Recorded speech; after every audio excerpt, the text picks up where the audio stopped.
Donc, je pense qu'on peut démarrer.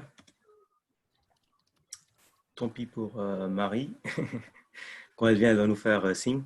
Sonia, si tu peux surveiller, s'il te plaît, si Marie vient, tu la fais signe. Ça marche.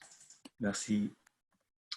Donc, bonjour à vous tous, bonjour et bienvenue. J'espère que vous et vos proches vont bien. Je m'appelle Abhinav et je suis consultant entrepreneur en innovation frugale. Et cette série de Insight Hour, c'est pour explorer cette notion de la frugalité, surtout avec la période qu'on est en train de vivre. Donc, l'innovation frugale est une approche qui consiste à faire émerger des solutions simples et ingénieuses avec les moyens du bord qu'on perçoit souvent comme des contraintes. Et c'est en allant vers la simplicité qu'on peut agir rapidement et faire face à la complexité. Et donc, pour moi, c'est aussi l'art de se poser les bonnes questions, comme la solution est souvent dans la question. Et l'année dernière, j'avais assisté à une journée avec Jean-Philippe Poupard, qui a créé Formapart, la première boîte de facilitation en France, sur ce sujet de la frugalité et la facilitation. Et soudain, j'ai eu ce déclic parce qu'on était en train de réfléchir sur le futur des rôles des facilitateurs. Et je me suis rendu compte qu'on aura besoin des entrepreneurs facilitateurs qui peuvent aussi faire un levier de l'intelligence collective. Et on avait la gentillesse et la disponibilité de Jean-Philippe qui gère 10 000 trucs, d'être disponible pour 1 heure. Donc, Jean-Philippe, pour moi, je pense que la facilitation est vraiment un moyen pour atteindre la frugalité avec un groupe. Donc, je te laisse présenter et c'est à toi. Merci Abhinav, merci pour ton invitation en premier lieu et puis merci plus globalement pour porter haut le drapeau de la frugalité en France. Et c'est chouette que tu incarnes ça et que tu pousses cette voie. Et puis merci pour m'inviter sur ce sujet parce que pour ceux qui ont lu le livre Devenir facilitateur, j'énonce quand même à plusieurs reprises la notion de frugalité dedans et c'est pas pour rien, c'est que pour moi il y a évidemment un lien évident entre les deux. Ce que je vous propose au fond pour le temps que nous avons ensemble, qui est un temps relativement court, vous avez dû voir l'invitation sur laquelle vous êtes inscrit et finalement la promesse est assez simple, c'est pourquoi parler de frugalité et de facilitation, comment intégrer la frugalité dans sa facilitation et quelles conséquences ça a. J'espère que le moment où je vais vous partager tout ça ne sera pas trop long pour avoir un temps de questions-réponses à l'issue de cela. Mais avant de commencer, j'aimerais, on a la chance quand même d'avoir pas mal de vidéos en marche. Là, je suis en mode galerie, donc je vois 3 pages de vidéos. Je vous demande, s'il vous plaît, de vous saisir d'un objet autour de vous qui évoque la frugalité et montrer cet objet à l'écran. Alors, vous avez tous un crayon à la main et vous montrez tous votre crayon. Ouais, super. Crayon. C'est quoi, Thierry, ce que tu as là? Un élastique. C'est quoi? Un élastique. Un élastique. Crayon, des mugs. Oh là, Isabelle a une pince, Isabelle. Véronique, des feuilles de papier, c'est ça, Véronique? Feuille de brouillon. Feuille de brouillon. Une règle pour Mariette. Un post-it pour Caroline. Frédéric, est-ce bien une croix que nous voyons ici, hein? Moi, c'est un cas plat. Alors, je vais revenir sur Mariette après. Frédéric, explique-nous pourquoi la croix. Pourquoi ça évoque la frugalité pour toi? Dans ma vision à moi, c'est le message de Dieu. Alors, attention, pas au niveau religieux, hein, au niveau philosophique. Pour moi, ça représente la frugalité, quoi. C'est-à-dire vivre simplement, avoir des choses simples, la vie simple, donner aux autres. Voilà. Merci Frédéric. Caroline, c'est un trombone que tu as dans les mains. Et explique-nous pourquoi ça évoque la frugalité pour toi, Caroline. Alors, déjà parce que tu me prends de court en me disant prends un truc autour de toi et j'ai pas 36 trucs. Et je me dis juste qu'avec ce bout de trombone, on peut faire plein de choses. Voilà, ça fait un bout de fil de fer, ça peut resserrer des choses, ça peut permettre de bricoler, d'aller gratter des trucs. Donc, tout petit bout qui fait plein de choses. Voilà, plutôt ce sens-là. Merci. Ali, je crois que c'est toi qui as montré une chaise, non? C'est ça? Alice, on ne t'entend pas. Oui, pardon. Oui, tout à fait. C'est une chaise qui est aussi, que j'ai trouvée dans la rue et qui maintenant est aussi une table. Ça me sert à plein de choses, en fait, cette petite chaise. Une chaise qui peut en plus servir de table, c'est quand même merveilleux. On a plusieurs fleurs. J'ai vu Louise avec une fleur, j'ai vu une autre personne avec une fleur. Séverine. Qu'est-ce qu'il y a d'autre comme que j'aurais pas vu encore Il y a d'original? une cactus. Il y a une cactus. Il y a un cactus, exact. Catherine, pourquoi le cactus est frugal? C'est déjà un petit clin d'œil à Binal. Il est toujours sur mon bureau. On a eu une séance de visio sur toute une journée sur l'innovation frugale. Et le cactus, il se contente de peu et il vit très bien.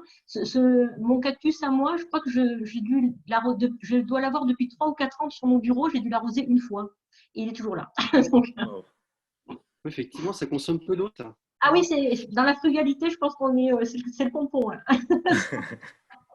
Christiane, c'est quoi? C'est une horloge que tu as dans les mains? En fait, c'est un timer. Donc, pourquoi ça évoque la frugalité pour toi, le timer? C'est le temps court qui nous est donné et qu'il faut éviter de tout embrasser à la fois. Ouais.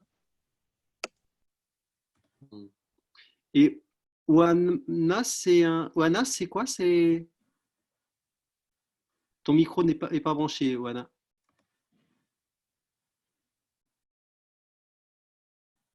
Ouais, donc c'est un bout de dalle de terrasse. Donc c'est du bois. Déjà, le bois, pour moi, c'est la vie et la vie est toujours frugale.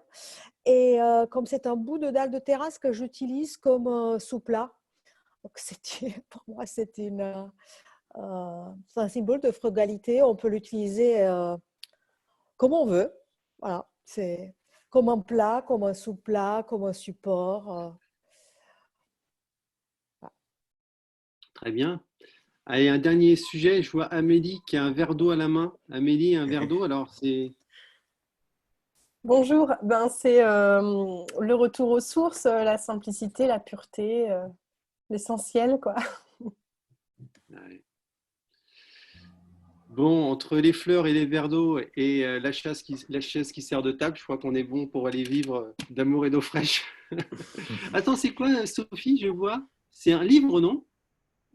Oui, c'est un livre. En fait, je suis tombée dessus. Je l'ai acheté il y a longtemps et il était dans ma bibliothèque et j'ai eu une envie frénétique de le lire et j'ai commencé. Et voilà, de la vraie vie, François Julien. J'ai envie de philosophie, moi, en ce moment. Et tu associes ça à la frugalité? La vraie vie, voilà. Enfin, je ne sais pas, un petit clin d'œil. Ouais. Merci, Sophie. Je n'ai pas encore terminé, mais voilà. Bien, merci à tous pour avoir montré ces objets. Je vous propose de commencer ce que je peux vous partager autour de la frugalité et comment elle s'inscrit dans mon activité, dans mon rôle de facilitateur. Et puis, si vraiment il y a un sujet, une question de clarification, n'hésitez pas à la poser dans le chat. Et si c'est une question d'exploration, on garde ça pour plus tard. Alors, je commence par le plus important, à savoir pourquoi parler de frugalité quand on parle de facilitation.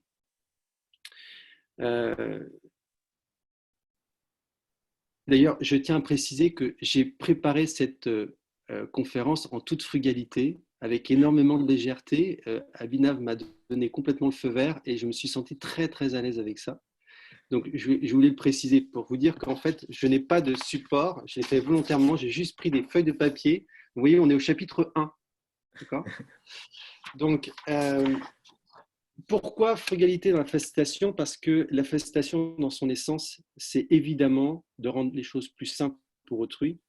Et rendre plus simple, ce n'est pas rendre les choses compliquées. Donc, c'est faire avec ce qu'on a. Et donc, moi, je suis toujours, en tant que facilitateur, avec une question, c'est comment avoir le maximum d'impact en y mettant le minimum d'énergie. Pas simplement le minimum d'énergie pour moi, facilitateur, évidemment, mais le minimum d'énergie aussi pour le groupe et les clients. Donc, comment avoir le maximum d'impact en dépensant le moins d'énergie possible ? Finalement, c'est très écologique comme approche. Hein. Et pour moi, c'est l'essence de la facilitation. Si on commence, et c'est souvent un paradoxe que j'ai observé, sans doute un grand nombre d'entre vous ont aussi déjà observé, quand parfois on est sur des très gros événements avec des très forts enjeux, et donc avec des cadres qui se déplacent de toute la France dans des superbes centres des congrès, avec les petits fours partout, avec tout ce qui va bien en termes d'événementiel pour que les images soient belles, eh bien à ce moment-là, je m'interroge sur la place de la facilitation. Parce que normalement, la facilitation, ça devrait être se concentrer sur l'essentiel. Qu'est-ce qui est le plus important de discuter entre nous là, maintenant ? Et que pour discuter de ce qui est vraiment important, on n'a peut-être pas besoin d'effets spéciaux ou de lumière ou d'effets sonores. C'est bien, c'est en plus. Mais attention à ce que la forme ne vienne pas pâlir la qualité des échanges. Donc pour moi, ça c'est vraiment le plus important, c'est combien la frugalité est cohérente avec l'esprit même de la facilitation. Ensuite, il y a une dimension un peu plus personnelle et qui explique pourquoi la frugalité est aussi importante dans mon activité. C'est que je suis plutôt un enfant rebelle. Et donc, j'aime pas trop les choses qui m'enferment, j'aime pas trop les choses qui sont figées. Et de fait, j'aime me retrouver dans des situations où il y a quelque chose d'imprévu qui arrive et où je vais pouvoir profiter de cet imprévu pour être créatif. Parce que j'aime créer. J'entendais hier dans une conférence sur YouTube quelqu'un qui disait « il ne faut plus travailler, il faut trouvailler ». Génial. Ça me parle. Pour moi, j'aime mon métier parce que je crée. J'aime créer, j'aime imaginer, j'aime inventer. Et donc, dans la facilitation, ce qui va me plaire, c'est tous les imprévus qui nous tombent dessus. Parfois, ce sont des contraintes, parfois, c'est des choses totalement imprévues en termes logistiques, qui vont nous forcer à rentrer dans une forme d'improvisation et ou en tout cas de création. Et ça c'est là où je me sens le plus vivant dans ce que je fais. Et pour moi, il y a aussi un lien avec la frugalité. Parce qu'on ne va pas pouvoir sortir une artillerie parfaitement élaborée pour faire face à l'imprévu. Pour faire face à l'imprévu, il y a vous, et vous allez devoir faire avec ce qui est. Donc, j'expose un peu rapidement pourquoi la frugalité, ici, me semble si importante à la fois dans la facilitation et dans la manière dont j'exerce ce rôle de facilitateur, à la fois parce que c'est cohérent avec l'essence de la facilitation et à la fois parce que c'est aussi, ça me parle en tant qu'individu. Alors, ensuite, deuxième chapitre, comment concrètement intégrer la frugalité dans la facilitation ? Et alors, pour moi, il y a 4 endroits en particulier que je vous montre ici. Notez que j'ai quand même un peu préparé. Hein. Ce n'est pas que de l'improvisation.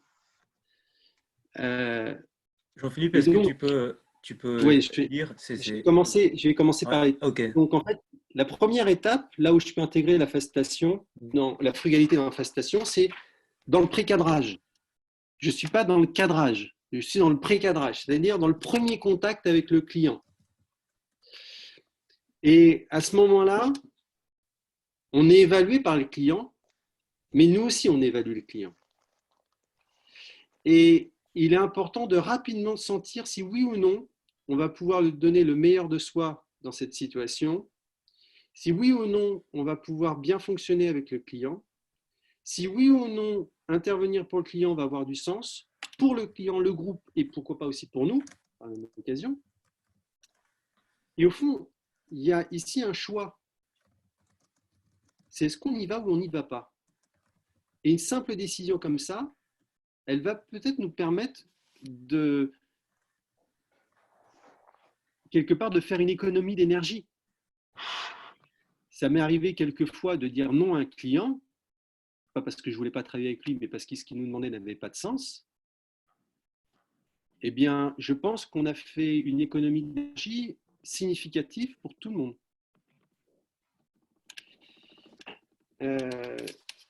Hier, j'ai reçu un appel d'offres et puis hier, j'ai regardé.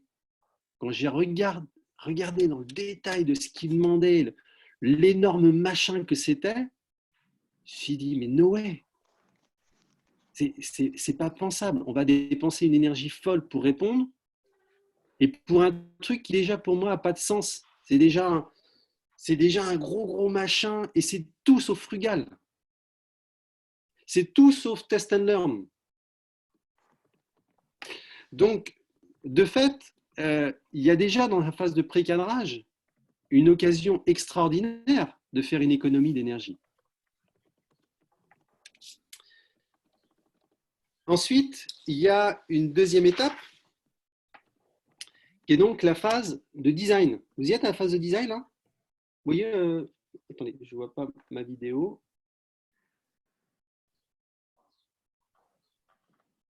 Voilà, la phase de design. Pour ceux qui sont déjà passés se former chez Formapar, vous devez reconnaître la montagne du design. Et ça, c'est une occasion fabuleuse. Ça, c'est une occasion fabuleuse de faire preuve de frugalité. Comment se limiter dans le nombre d'étapes, dans le nombre de consignes, de faire en sorte que sa consigne aille au plus essentiel, qu'on ne se perde pas dans des étapes qui vont nous amener à produire quelque chose qui va nous amener dans une autre direction que là où on est censé aller. Donc, il y a un effort d'essentialisation dans la construction de son processus qui est évidemment pour moi en lien avec la frugalité.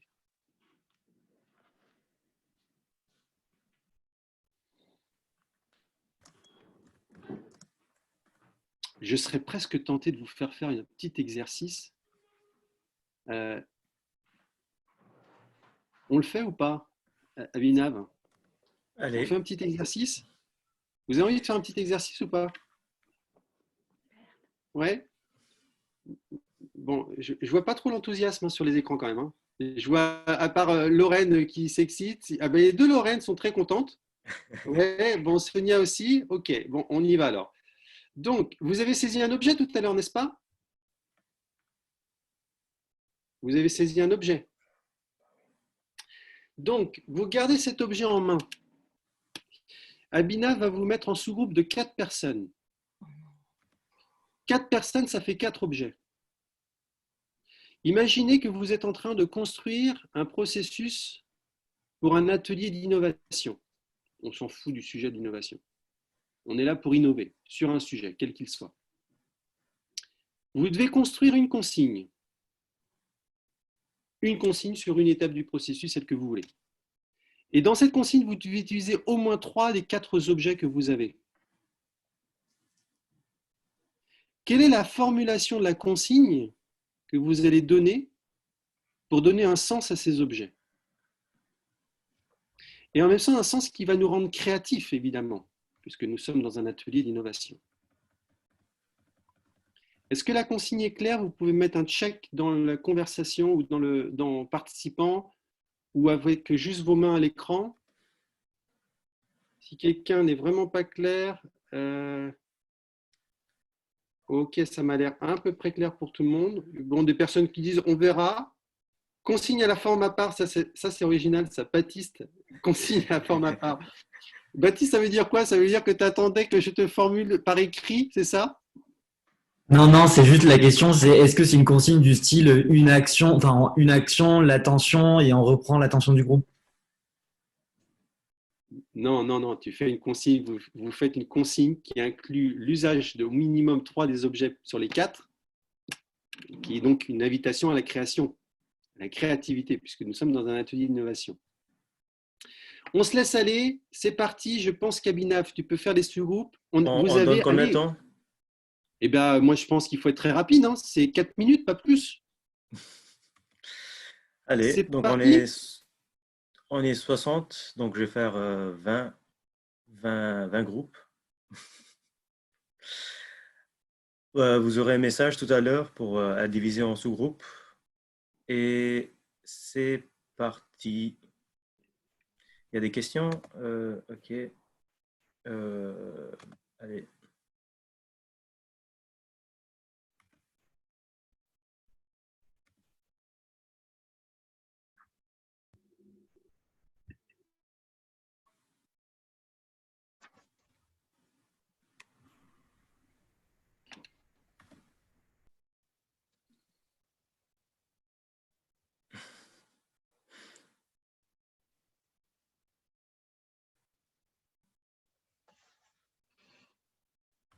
Edith, tu peux rejoindre le sous-groupe. Séverine aussi. Vous pouvez accepter le message. Bonjour Lionel. Salut Abhinav.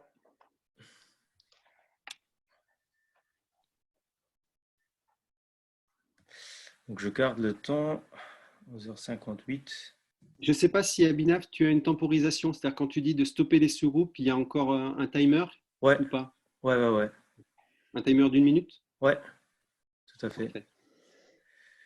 Je ne sais pas pourquoi les autres ne sont pas partis. Ok, ils partent auparavant.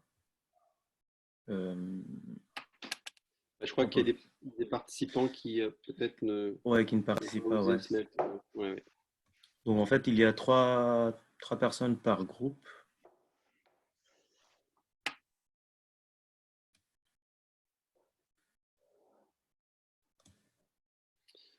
Et ça va jusque-là?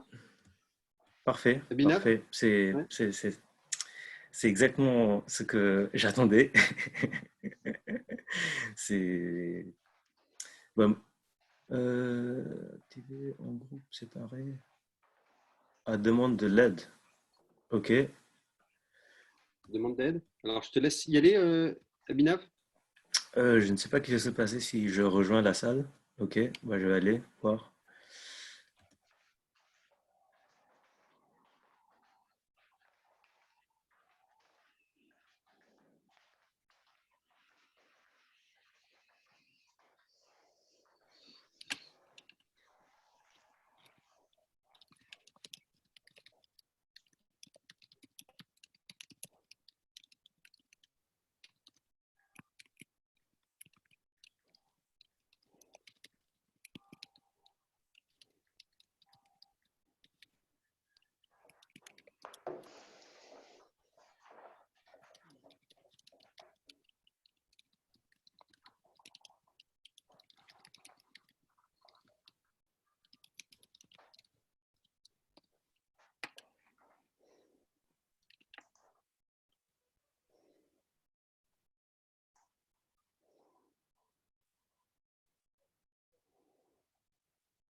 On en a combien de temps là, Binaf?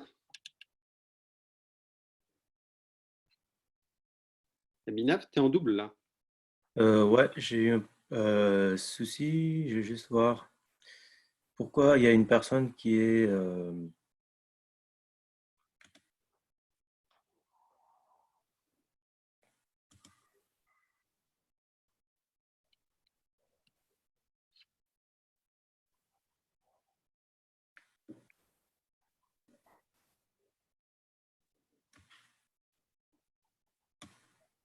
Je vois qu'il y a Yacine qui nous a rejoint. Yacine, tu m'entends? Yacine, es-tu là? Oui, je t'entends. Pardon. Et, je peux pas participer parce que faut que je fasse. J'ai des choses urgentes à terminer. Mais je voulais quand même écouter. Donc tu fais des choses urgentes en même temps que tu écoutes, c'est ça? Bah, ouais, j'avais pas le choix. Je savais pas si c'était enregistré ou pas, donc j'ai préféré utiliser cette option. Bon, j'espère Ouais, que tu vas bien. Je te laisse vaquer à tes choses urgentes. Ça marche. Merci beaucoup. À plus. À plus. Pascaline est toujours dans Pascaline est dans la même situation? Vera, pareil? Ouais, en fait, je pense qu'il y a des gens qui n'ont pas rejoint et du coup, il y avait des gens tout seuls dans le groupe. Et du coup, bon, on verra ce que ça donne. Je leur dis qu'ils ont 3 minutes encore. On donne Ah non, non, 2 minutes. c'est terminé. Hein. Ils ont 1 minute là. Mais c'est fini normalement le temps là. Ouais, je vais arrêter toutes les séances donc. Ouais.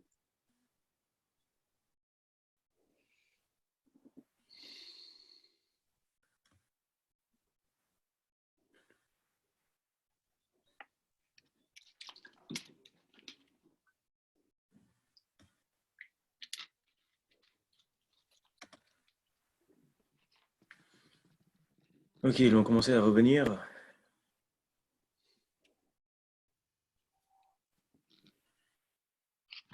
Marie est de retour. Stéphanie aussi. Ça va, vous avez trouvé votre consigne? Oui, on en a même fait 2, une écrite et une orale. Oh, trop fort. Super. Alors, rebonjour à tous. De retour en plénière. Ouais. Je vais attendre que tout le monde soit là avant de vous dire comment procéder à la mise en commun des consignes.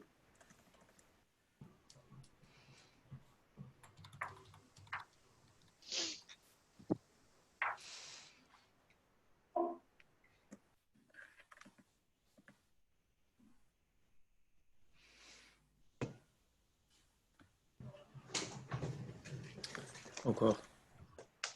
Là, tout le monde doit revenir. Et voilà. Ah.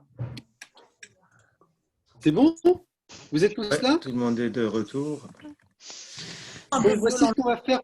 Il y a eu du... Voici ce que nous allons faire pour la mise en commun. On va peut-être pas pouvoir entendre toutes les consignes. Mais ceux qui se disent qu'ils ont vraiment une consigne dont ils sont vraiment contents d'eux, c'est le moment de lever la main. Vous voyez, quand vous êtes vous tapez sur participants, vous pouvez lever votre main. Et donc, j'invite les personnes qui se disent on a vraiment une consigne d'enfer, levez la main. Martine, par exemple, on va commencer par toi. Donc, Martine, si tu veux bien décrocher ton micro et nous dire quelle était la consigne de votre sous-groupe. Alors, j'étais en sous-groupe avec Frédéric et Caroline. Et nos 3 objets étaient donc la croix, le trombone et cet objet qui est un bâton de bol tibétain. La consigne est la suivante. Nous sommes dans une phase d'idéation. Nous sommes autour d'un concept que nous devons développer. Donc, la première chose, Frédéric, je vais te demander de lever ta croix, s'il te plaît. Ça fait un peu exorciste, mais on va y aller. Voilà, vous prenez le concept et vous allez agrandir le concept. Vous allez monter par rapport au concept. Vous allez diminuer votre concept et vous allez élargir votre concept. Vous allez essayer d'imaginer ce concept avec des points de vue vraiment différents, plus grands, plus petits, plus larges. Ensuite, utilisant le trombone de Caroline, Parmi toutes les idées que vous avez choisies, vous allez en associer 2 que vous trouvez absolument intéressantes à forcer en relation, à mettre en relation, et vous aboutissez à une idée que vous allez nous soumettre, une seule, à la fin de votre atelier. Et pour ça, vous avez 12 minutes. C'est parti. Merci Martine, super. Bravo. Isabelle, tu prends la suite? Oui. Alors, moi, je vais demander à mon équipe de montrer son objet, de faire un signe. On a gardé, on avait une feuille de papier, un stylo 4 couleurs, un élastique et une pince. Nous avons gardé le stylo 4 couleurs, donc nous avons gardé la pince, l'élastique et la feuille de papier. Notre objectif, c'était d'atteindre notre consigne, c'était d'atteindre un objectif spécifique demandé lors d'un atelier. Et pour cela, il fallait prendre la pince, mettre l'élastique autour de la pince pour fabriquer une fronde, faire une petite boulette avec le papier et puis viser l'objectif voulu avec cette petite fronde improvisée. Voilà, pour montrer qu'on l'avait atteint. On s'amuse, mais merci de cette créativité. Valérie? Ouais, alors moi j'étais à... Ah, on est 2 Valérie, zut. Valérie Normand, pardon. Ah, alors c'est moi. Moi j'étais avec Marion et quelqu'un d'autre dont le nom m'échappe, j'en suis désolée, c'est ma mémoire qui flanche. Et on avait toutes les 3 le même objet. On avait chacun un log et un bol. Et donc nous, on s'est dit que notre consigne se ferait sur une phase d'entrée en empathie et de demander aux participants, à partir de ce même objet, d'inventer 3 personnes et 3 usages et 3 raisons différentes de lier cet objet à la frugalité, par exemple. Voilà. Merci Valérie, super. Et un dernier, François? Oui, alors avec Valentine et Caroline, on avait un crayon, un post-it et un stylo. Et qu'est-ce qu'on s'est dit? C'est une consigne, c'est imaginer un dessin sur le post-it avec le crayon pour sortir du cadre. Le post-it étant un cadre, le crayon étant, et de dire, voilà, vous avez sorti. Comment vous pouvez sortir du cadre? J'ai pas compris. La consigne. J'ai pas compris. Est-ce que tu as entendu? Oui, j'ai entendu, mais je n'ai pas compris. D'accord. Donc, avec crayon et post-it, la consigne qu'on s'est donnée, hein, si j'ai bien compris l'exercice, c'était de créer une consigne. Oui, oui, absolument. Vas-y, vas-y. Donc, c'était imaginer un dessin pour réfléchir à comment sortir du cadre. D'accord. Et là, on donne la solution. D'accord. Comme par exemple, on fait un carton et une flèche pour montrer qu'on sort du carton, c'est ça? C'est ça. Par exemple, l'exercice qui était proposé par Caroline, c'était l'exercice des 9 points où il faut sortir du cadre des 9 points pour Parfait. les points. Merci à tous pour cette petite mise en jambe et que je vais maintenant mettre en exergue. En fait, donc vous vous rappelez, on est ici, hein, on est comment intégrer la frugalité dans la fastation et on est sur la partie process. Et moi, ce que j'ai constaté, c'est que souvent on pêche de manque de créativité parce qu'on n'utilise pas ce qui est en place. Par exemple, c'est un exemple que d'ailleurs je crois que je donne dans le livre, je ne sais plus, je crois que oui, je le donne dans le livre, où à un moment je me retrouve dans une, et d'ailleurs je fais un point avec la logistique, ça me permet aussi d'avancer sur la logistique, je me retrouve dans une salle avec des énormes tableaux partout dans la salle. Et donc le réflexe évidemment c'est de se dire, bah, j'enlève les tableaux. Et je me dis, mais non, est-ce qu'on ne peut pas faire un usage de ces tableaux, les intégrer dans le processus? Et donc, j'ai complètement modifié l'ouverture, la connexion du groupe. C'était un thème assez haut perché sur le bien-être au travail. Et donc, j'ai utilisé les tableaux en invitant les participants à se rapprocher des tableaux qui leur parlaient le plus, ou en tout cas qui évoquaient le plus la notion de bien-être. et ensuite d'expliquer pourquoi ce tableau évoquait le bien-être pour eux. Et c'est un exemple que je donne, mais qui pour moi illustre tout à fait la dimension de la frugalité dans la conception du processus de facilitation et aussi dans l'usage de l'espace dans lequel on est. Et je ne vous cache pas que j'adore ça. J'ai eu récemment une intervention à faire, une conférence participative avec le Cameroun. Donc j'étais ici à Honfleur et il y avait une assemblée, je ne sais même plus si c'était à Yaoundé ou ailleurs, bref, et ils étaient donc une quinzaine dans une salle. Et donc moi je faisais une conférence, donc j'étais là pour parler de la facilitation. Et puis évidemment, au fur et à mesure que je parle, je vois cette salle, la configuration de la salle, je vois des portes noires au fond, et je me dis comment je peux utiliser cette salle pour les mettre en mouvement. J'avais prévu de les mettre en mouvement, mais j'ai réfléchi à comment j'allais utiliser la configuration de la salle pour mettre en mouvement le groupe. Et donc, comme il y avait 4 portes noires au fond, et que j'avais évoqué les 4 postures d'accompagnement, je les ai fait se mettre debout par affinité par rapport à la posture, chaque posture correspondant à une porte noire. Et c'est un exemple de comment la frugalité s'exprime dans ma manière d'exercer mon métier. Et puis enfin, c'est un peu l'illustration que je viens de faire aussi, c'est dans l'animation. Donc là, j'ai parlé du précadrage tout à l'heure, du processus, de l'utilisation de l'espace. Puis après, il y a l'animation en tant que telle. Et ça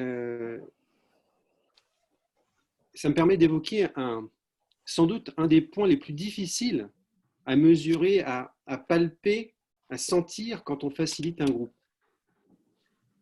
C'est-à-dire que quand on facilite, il y a un processus. Et on sait que ce processus est important puisque c'est lui qui va nous permettre d'atteindre l'objectif, d'atteindre un livrable qui soit utile pour le groupe, etc.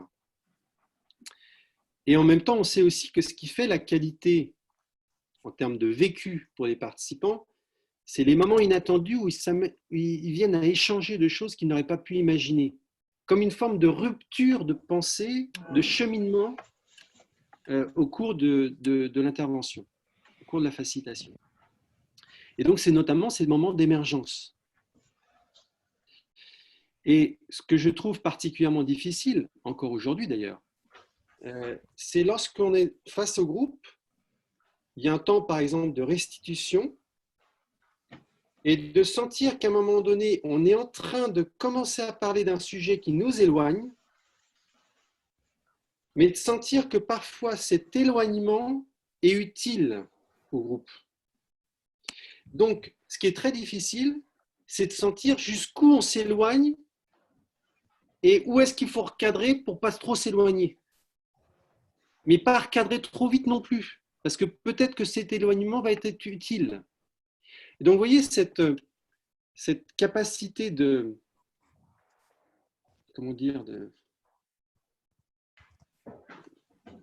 sentir finalement une certaine... une capacité à sentir ce qui est juste dans l'instant, qui est très difficile. Et pour moi, c'est très difficile, mais en même temps, il y a quelque chose de simple là-dedans. Je suis juste à l'écoute de ce qui se passe vraiment, de mon ressenti, de ce que je capte dans la communication non verbale du groupe. Et notez que quand je suis en train de faire tout ça, il n'y a pas d'outils. Il n'y a pas de gadgets, il n'y a pas d'outils digitaux, il n'y a pas une artillerie lourde d'artifices.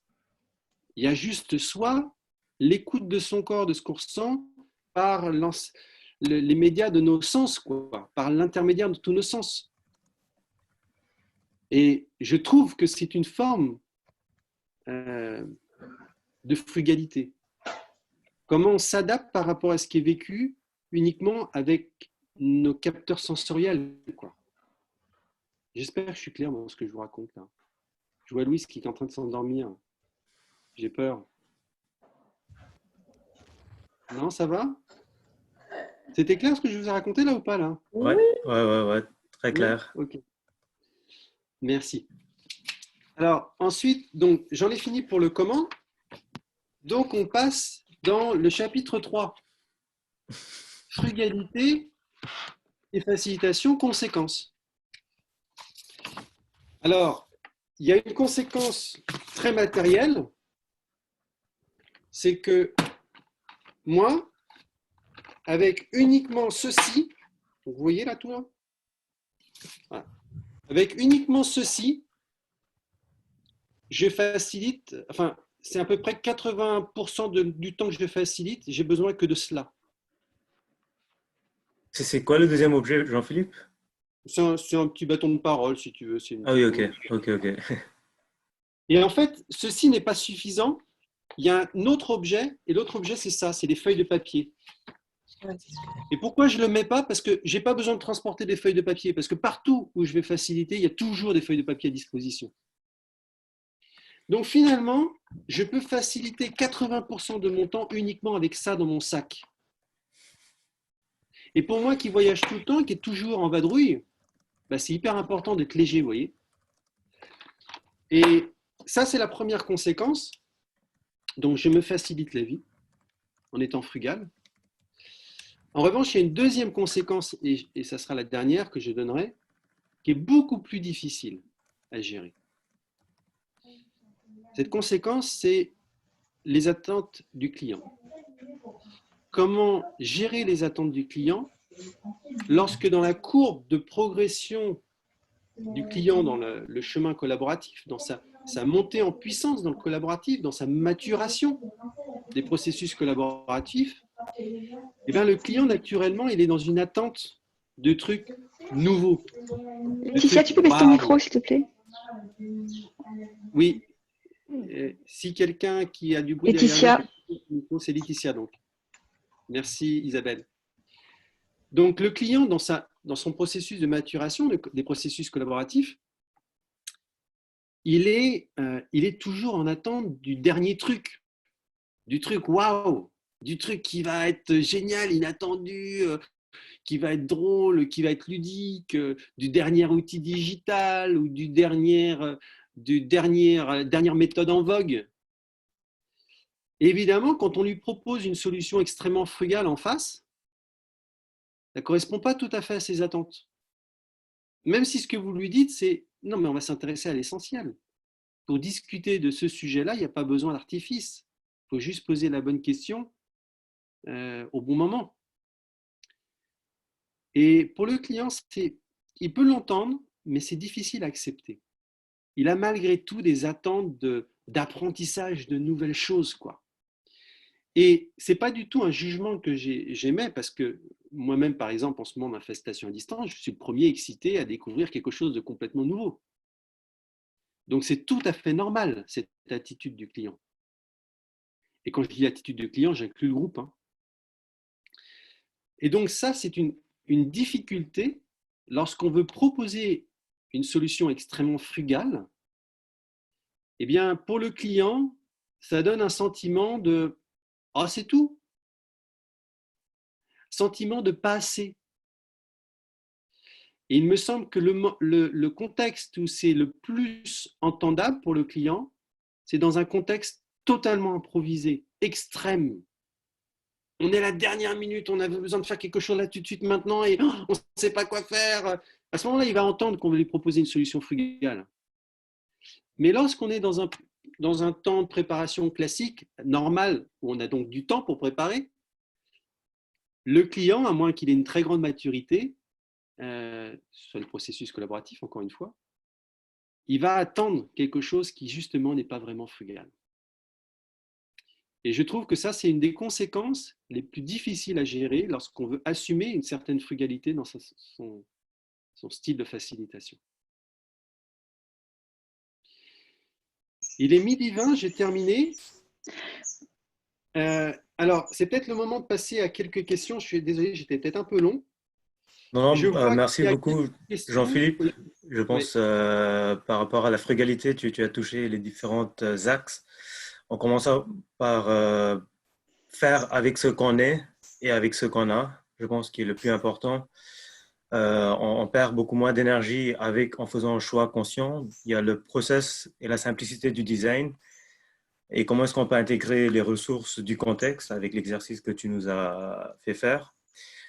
Et ensuite, l'animation et comment est-ce que tu crées cet espace pour l'émergence des solutions, des idées. Comment est-ce qu'on peut créer cet espace de sécurité. Ton super kit des 3 objets avec lesquels tu voyages, ça me fait rappeler une citation de Morse Konchansky, je ne sais plus comment on prononce son nom, mais c'est un survivaliste. Et lui, il dit « The more you know, the less you carry ». Et tu l'as bien démontré. Et effectivement, avec ta conclusion sur la gestion de l'attente, quand une solution est improvisée, quand on demande beaucoup de temps. Donc, merci pour cet éclaircissement. Et on voit, il y a plein de questions. Ouais. Je vais essayer de prendre... là, il y a une question sur le wow. J'invite les autres personnes qui ont vraiment des questions à les poser dans le chat. Je vais peut-être en prendre quelques-unes à la volée pour y répondre. Est-ce que cette envie de wow sera d'actualité dans les prochaines semaines? C'est une bonne question. C'est Caroline qui la pose. Je crois qu'on peut dire que ce confinement et cette crise sanitaire mondiale va probablement nous inviter à aller sur l'essentiel.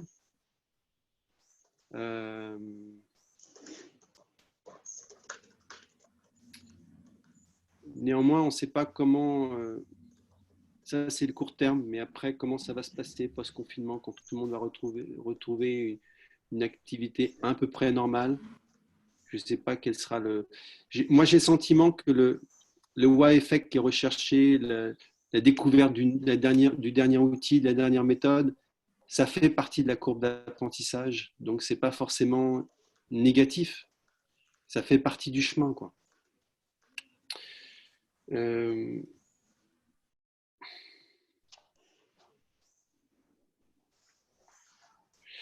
Comment gérer le client qui attend plus de nouveautés et de technicité? J'ai pas vraiment apporté de solution, hein. C'est la question de Valérie, non, de Stéphanie, pardon. J'ai pas apporté de solution. C'est juste de discuter avec lui sur ce qui est le plus important, c'est de découvrir une nouvelle méthode ou un dernier outil, ou si c'est d'aller traiter l'essentiel. Donc après, c'est une négociation avec lui, hein.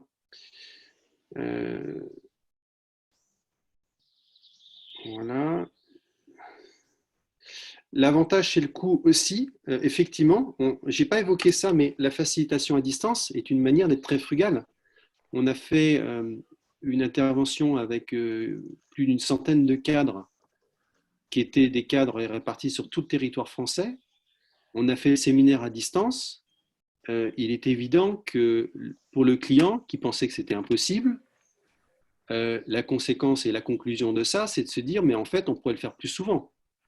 Et évidemment, c'est une économie financière colossale, parce que c'est autant de personnes qui ne se déplacent pas, qui ne perdent pas de temps à se déplacer, on n'a pas de salle coûteuse à louer, on n'a pas de petits fours.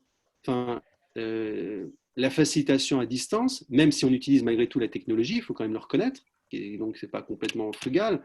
Mais ceci dit, c'est quand même beaucoup plus frugal que de faire déplacer des cadres de tout le territoire navarre dans une grande salle avec des traiteurs, quoi. Donc, il est certain que les clients qui ont expérimenté ça vont le renouveler a posteriori. Comment faire du frugal avec le numérique? Je pense avoir essayé de faire une illustration. Vous voyez, j'aurais pu faire un PowerPoint et bon, j'ai fait ça très simplement. En fait, ça rejoint quelque chose que je n'ai pas évoqué. Mais moi, j'essaie d'être aussi économe dans mon énergie. Heureusement d'ailleurs, parce qu'avec avec tous les chantiers sur lesquels je suis, mais pour moi, il faut que ça me coûte peu de temps, quoi. Et donc, typiquement, cette conférence m'a demandé très peu d'énergie en termes de préparation. Et je remercie Abhinav d'avoir été ouvert à ça. parce que Abhinav ne m'a pas demandé un déroulé précis, ne m'a pas demandé 3 réunions pour qu'on prépare ça. On a passé 15 minutes au téléphone et j'ai passé une demi-heure à réfléchir à ce que j'allais vous faire vivre. Bon, bah, pour moi, ça, c'est soutenable, ça reste frugal. Si j'avais dû passer 5 heures, a fortiori, si pour quelque chose de gratuit, ça m'aurait un peu gêné, quoi. Je pense que tu nous as bien fait vivre ça dans le fond et la forme de ce webinaire. Ouais. Merci, Abhinav. J'espère en tout cas avoir été cohérent sur le sujet. Très cohérent. Je regarde, est-ce qu'il y a une autre consigne, une autre question?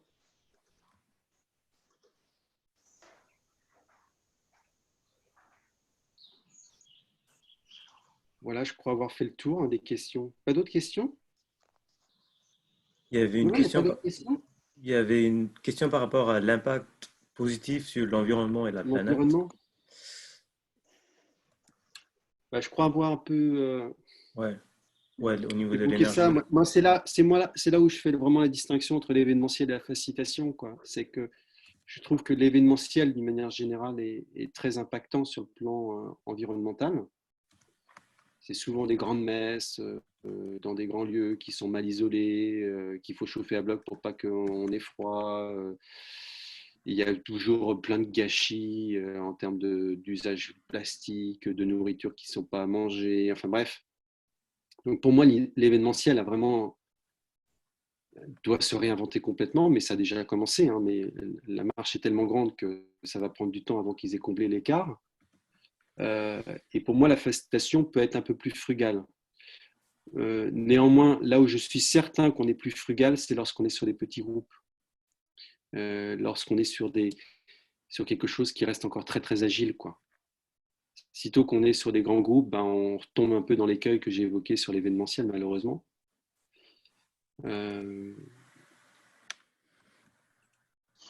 Ouais, voilà ce que je peux dire, je crois. Ce qui me vient ça marche peut-être sur des grands groupes quand on est en visio, justement. Oui, alors ça rejoint ce que je disais tout à l'heure avec l'exemple que je donnais sur un séminaire de grands groupes en facilitation à distance, absolument. Bon, tout à l'heure, quand tu disais... Ouais, Isabelle. Oui, Isabelle. Tout à l'heure, quand tu disais c'est dur de prouver aux clients que l'innovation frugale ou que la facilitation frugale ou que la frugalité peut apporter quelque chose, je pense que ce qui est important, c'est de prouver qu'on a apporté de la valeur et qu'on a répondu à un objectif. Et si pour le client, la valeur, c'est, je sais pas, de prouver que ses collaborateurs ou que son utilisateur final gagne quelque chose, je pense qu'on peut le convaincre comme ça aussi. C'est sûr, il y a probablement plusieurs manières de le convaincre. Je pense que ce qu'on vit en ce moment et ce qui menace sur le plan environnemental et climatique va être évidemment des arguments qui vont découler de source vers plus de frugalité. Je pense qu'on est à la fin presque. Je pense que Valérie avait très bien résumé ça en disant que faire avec qui on est, ce qu'on a et ce qui naît. Et avec ça, Marie Caron, qui s'est aussi formée à Formapart et qui est toujours là pour nous soutenir dans l'innovation frugale avec ses prises de notes visuelles. Elle va nous partager ce qu'elle a retenu. Merci encore, Marie. Parfait. Tu m'as donné le partage écran. Eh ben, on y va. Donc, est-ce que vous voyez la planche? Oui. Ok, donc j'ai fait aussi en mode frugal parce que je suis arrivée en cours de conférence. Donc voilà, c'était frugal. Donc j'ai fait ce que j'avais et ça m'a amené à aller à l'essentiel. Donc voilà, j'avais fait un infini parce que je voulais naviguer entre la facilitation et la frugalité. Et donc c'est tout autour de cet infini. Voilà, je ne vais pas vous recommenter, mais les éléments importants, c'est l'énergie du facilitateur. Donc il doit faire des choix. Oui ou non. C'est ensuite utiliser l'espace et ne pas être dans le trop. Bien entendu, un design frugal, mais ça, je vais dire que nous, facilitateurs, on est un petit peu confrontés à cela parce qu'on a toujours tendance à vouloir en faire trop, donc on sait qu'il faut en faire moins. Et surtout, ce que j'ai beaucoup aimé, c'est vraiment l'outil du facilitateur, c'est utiliser son corps pour être dans la frugalité, dans la présence à soi et dans la présence au groupe. Et ça, c'est hyper frugal. On fait avec ce qu'on a et avec ce qu'on est. Et puis, ben voilà, léger dans le matériel, mais gérer les attentes du client qui peuvent être un peu lourdes. Et paradoxalement, voilà, il veut du nouveau, du waouh. Et puis, la petite citation, mais je n'ai pas eu le temps de prendre le nom de son auteur, Moss quelque chose, hein, Abhinav. Ouais. Voilà, je préciserai. Voilà, et faire avec ce que l'on est et ce que l'on a, hein, tout au centre de notre infini. Donc, il y a aussi une idée de va-et-vient, hein, parce que je pense qu'on ne peut pas être tout le temps en mode frugal. Il y a peut-être cette idée d'être conscient que je vais vers le frugal, je m'en éloigne, mais j'y reviens. Voilà, la vie est un peu comme ça. Voilà, j'ai dit. Wow. Bravo. Merci beaucoup, Marie. Merci. Merci pour nous rappeler effectivement de cette notion de présence et qui on est, qui est l'outil le plus puissant. Un grand merci, Jean-Philippe. Merci, Marie. Un très grand merci à toi. Et tu as le mot pour terminer. Merci encore, Jean-Philippe. C'était très riche, très frugal. Merci à toi, Abhinav. Merci, Marie. Merci à tous les participants. Et moi, je préférais laisser le mot de la fin aux participants. Et donc, on peut faire un chat storm. Un chat storm, voilà. Ouais, un chat storm. Tout le monde peut mettre un mot. Mais on peut aussi aller lever la main pour quelques personnes. Si vous voulez vraiment à cœur, vous avez quelque chose à dire, n'hésitez pas à lever la main et on vous donne la parole. Amélie, par exemple, tu as la main levée, si tu veux t'exprimer. Ah non, pardon, Sadat, j'avais oublié de la retirer, tu y as répondu entre-temps. Mais c'était super, merci beaucoup. Ça donne matière à réfléchir sur un tas de trucs vraiment chouettes. Et les citations qui ont été dites aussi permettent vraiment de poser des choses. Ouais, et j'avais pas vu je me rends compte qu'il y a certains endroits où j'avais pas vu la frugalité en fait. Donc là, j'ai eu un petit déclic en me disant mais oui, c'est ça aussi la frugalité, je l'avais pas vu à cet endroit-là. C'est le côté préparation, moi, tu vois, sur le fait que sur la forme d'aujourd'hui, tu fais ça avec des paperboards et tout ça. J'y avais pas vu la notion de frugalité. J'y voyais plus un manque de préparation en fait. Et du coup, ça va me permettre d'avoir confiance dans le fait de des fois préparer vachement plus peut-être à l'instinct aussi, parce que je suis en train de suivre ça avec un client que je suis où moi je suis plutôt à l'instinct et lui a besoin de choses plus marquées. Et je vois la frugalité là aussi. Merci. Merci Amélie. Est-ce qu'il y a une autre personne qui voudrait s'exprimer?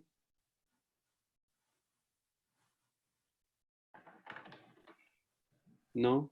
Bon, il y a plein de gens qui s'expriment dans le chat. Merci à tous, tout ce que vous dites dans le chat. Il y a Sonia qui veut dire un mot. Je voulais remercier pour cette belle initiative. C'est très enrichissant et ça montre que en fait, on a tout à l'intérieur de soi. Et j'adore l'idée d'être dans le système, de ce que ça nous fait, de ce que ça des messages que le système nous envoie et de s'appuyer là-dessus. Parce que du coup, ce n'est pas construit, c'est beaucoup moins mentalisé et c'est beaucoup plus en lien avec l'essence même de ce qui se passe dans le groupe. Donc, mille merci, c'est très chouette. Merci, Sonia. Bon, eh ben, écoutez, François Richer, il veut lever la main. François. Oui, en direct de Toulouse. Un grand merci. J'ai magnifiquement foiré il y a quelques jours une animation à distance d'un grand groupe d'une cinquantaine de personnes sur une demande qui n'était pas claire, peut-être trop ambitieuse et où j'ai essayé de tout faire tout seul. Et là, vous m'avez clairement, comme toujours, appris, c'est que je pense que dans les grandes réunions à distance qui m'arrivent là d'avoir par la force des choses, c'est qu'il faut la sobriété, c'est les 3 outils que je cherchais, c'est il faut quelqu'un qui fait l'animation, quelqu'un qui fait la logistique pour faire les petits groupes, parce que forcément, si on ne fait pas de moment en petit groupe, il n'y a pas de communication, il n'y a pas de discussion et ça ne marche pas. Et puis, il faut un attrapeur qu'on a vu juste à la fin, qui était la question qui me restait, c'est oui, il faut quelqu'un qui attrape les idées, qui en fait une synthèse, parce que on va pas, voilà, c'est la façon la plus simple, qu'il y ait un résultat tangible pour chacun à la sortie. Il faut qu'il y ait quelqu'un qui attrape la synthèse, qui sera forcément subjectif, mais On s'en fout. Chacun rajoutera ce qu'il voudra. Merci, Merci François. beaucoup. Merci. Merci pour tous les commentaires qui sont dans le chat, c'est super. Et ben, écoutez, au plaisir de vous recroiser un de ces jours. Je fais peut-être une petite annonce. On organise une conférence participative la semaine prochaine avec Myriam Le Saget sur les visions partagées. Et je sais aussi, pour ceux qui font partie de Formapa, il y a régulièrement des événements qui sont faits pour la communauté. Et puis, bah, ma foi, au plaisir de vous recroiser un de ces jours, de manière frugale, évidemment. Au revoir. Merci. Merci beaucoup, Jean-Philippe. Si tu peux juste m'envoyer la référence pour l'événement, je vais le transmettre également à la suite de la conférence. Merci beaucoup. Merci, au revoir. Au revoir. À bientôt.